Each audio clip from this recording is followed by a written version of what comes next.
तो वीडियो है, घेर के उतारा जा रहा है गाड़ी से भगवा झंडे। अगर कोलकाता जैसे शहर में एक जुलूस दूसरी ओर से वह शुक्रवार के नमाज के बाद चल रही है और वो निकाल रहा है और उसको कोई रोकने वाला नहीं है, अगर हम ये मानते हैं कि नहीं उसमें कुछ ही लोग हिंसा और विरोध करते हैं, तो उस वीडियो में कहीं नहीं दिख रहा है कि एक आदमी रोकने की कोशिश कर रहा हो कि आप भगवा झंडा नहीं उतारिए। ये इस बात का प्रमाण है कि पश्चिम बंगाल या इस देश में सेकुलरिज्म के नाम पर हमने ऐसे तत्वों को कहाँ तक पहुंचा दिया है और उनकी जो बिल्कुल एक घातक सांप्रदायिक अंध मजहबी मनोवृत्ति है हिंसा तक जाने की, उसको भी हमने प्रोत्साहित और प्रोन्नत किया है। देखिए मुर्शिदाबाद में आप जानते हैं लगभग 63% जहाँ तक है वहाँ मुस्लिम आबादी है, जहाँ अभी हिंसा हो रही है। मुर्शिदाबाद में 66.3% है, मालदाबाद में 51.3 है, उत्तर दिनाजपुर में 50% है। तो जहाँ जहाँ ऐसी स्थिति है वहाँ की परिस्थिति आप देख सकते हैं। जब पश्चिम बंगाल कैबिनेट के मंत्री सदीकुल्ला चौधरी कह रहे हैं कोलकाता हम किसी समय बंद कर देंगे, एकदम पूरा घेर देंगे, जब मंत्री खड़ा होकर मंच से कर रहा है और वो कैबिनेट में बना हुआ है, जब एनआईए की टीम इसी समय ठीक रामनवमी के बाद 6 अप्रैल को पिछले साल आपको है पता दिनाजपुर में एक भूपति नगर में विस्फोट हुआ था 2 साल पहले, जिसमें 3 लोग तृणमूल कांग्रेस के मारे गए थे। हाईकोर्ट ने एनआईए को जांच की अनुमति, जब एनआईए जांच करने गई तो उस पर हमले हुए, वो भागना पड़ा, फिर अतिरिक्त केंद्रीय पुलिस बल को लेके आना पड़ा। आपने संदेश खाली में देखा है जो शाहजहां शेख के जाते हैं तो इतना दूर खदेरा कि जब तक वो सब भाग नहीं गए तब तक भीड़ खदेरती रही है। तो ये स्थिति वहां बना दी गई है। और अब वो जो पुलिस, क्योंकि पुलिस वहां साथ देती नहीं है केंद्रीय एजेंसियों को।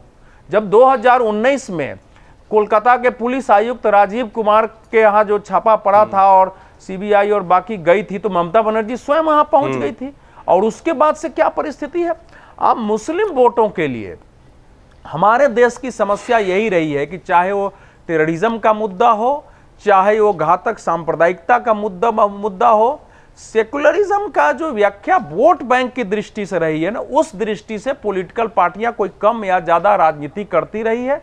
उसके कारण मुसलमानों के अंदर जो थोड़े बहुत उदारवादी लोग थे कि भाई ये सब नहीं होना चाहिए, वो बिल्कुल कमजोर पड़ गए हैं या तो उसमें शामिल हो गए हैं। और इस समय आप देखिए कि पुलिस के, आज थोड़े हुआ है ये, जिस दिन बिल पारित हो रहा था उस दिन मुर्शिदाबाद में पुलिस पिकेट जलाए गए थे, क्या क्या नारे लगाए गए थे।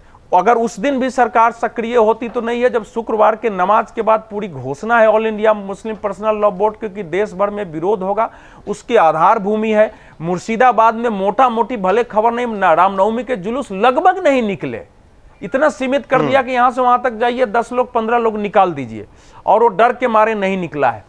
अभी तक पश्चिम बंगाल सरकार की, या मैं समझता हूं कि पूरे देश के किसी भी पॉलिटिकल पार्टी का, कांग्रेस के इतनी महाधिवेशन हुआ बंगाल में, उस दिन गुजरात के अहमदाबाद में, उस दिन तक हिंसा हो चुकी थी। जब इस देश की एक पॉलिटिकल पार्टी केवल भाजपा के विरोध करने के कारण अगर इस हिंसा की आलोचना या निंदा नहीं कर सकती है, उसका विरोध नहीं कर सकती है, तो बंगाल तो डायरेक्ट एक्शन डे की भूमि रही है।